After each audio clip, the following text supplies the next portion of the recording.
बच्चों, आप सबके पास में कुछ ऐसी बातें होंगी जिन बातों को आप सीक्रेट रखना चाहते हो। कुछ प्राइवेट बातें होती है जो हम ऐसा बोलते हैं कि ये मेरी बात एकदम सीक्रेट रखनी है, किसी को नहीं बतानी है, छुपा कर रखनी है। ऐसी कुछ कुछ प्राइवेट बातें होती है ना आप लोगों की। ऐसा लगता है कि ये बात मैं किसी को ना बताऊं, छुपा कर रखूं, ये मेरी पर्सनल है, प्राइवेट है, लगती है ना।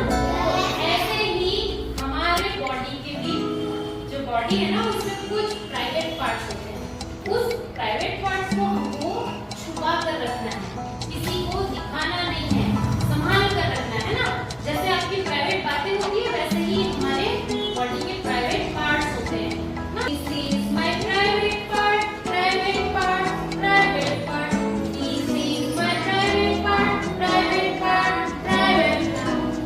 Nobody would touch them. Nobody would touch them. Nobody would feel them. Nobody would see them. यानी हमको किसी को ना टच करने देना है, ना फील करने देना है, ना ही देखने देना है अपने प्राइवेट पार्ट। मतलब ना किसी को दिखाना है, हमको छुपा कर रखना है, किसी को टच करने नहीं देना है। If you try to touch them, if you try to touch them, if you try to feel them, if you try to see them, and my mommy, I will tell my mommy, I will tell my daddy, I will tell my daddy, I will tell my teacher, I will tell my teacher। कोई आपको touch करे bad touch या आपको सहलाए bad touch के जैसे आपको उस नजर से देखे कि आपको असहज महसूस हो, तो कंफर्ट ना लगे कि मुझे बार-बार क्यों देख रहे हैं, मुझे बार-बार क्यों देख रहे हैं। अगर आपको ऐसा फील होता है, महसूस होता है, तो आपको सबसे पहले किसे बताना है? अपनी मम्मी को। फिर मम्मी नहीं है पापा को, और वो भी नहीं है आपके आसपास।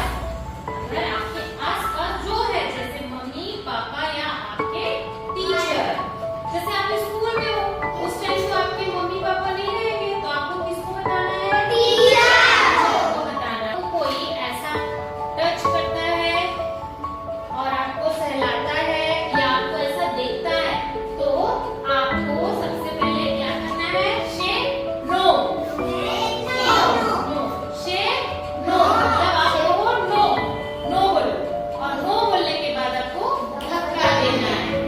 नो बोलना है, धक्का देना है। ओके, अब यहाँ ये देखो अंशु है, हम इसको इसलिए बुलाया कि बस हम ये देखेंगे कि आप लोग समझे हो या नहीं कि हमको करना क्या है। ठीक है, देखो मैं कुछ जगह पर टच करूंगी आपको सिर्फ समझाने के लिए, ओनली समझाने के लिए। तो आपको रिएक्ट कैसे करना है? रिएक्ट मतलब अगर किसी के साथ ऐसा हुआ तो क्या करना है। ओके, तो देखो अंशु, मैंने यहाँ टच किया, क्या करोगे आप? नो। फिर क्या करोगे? धक्का दो। देखो ऐसे। फिर से मैंने यहाँ पर हाथ रखा तो क्या करना है? नो, नहीं, ये आशीर्वाद दे रहे हैं, ये तो ऐसे करो।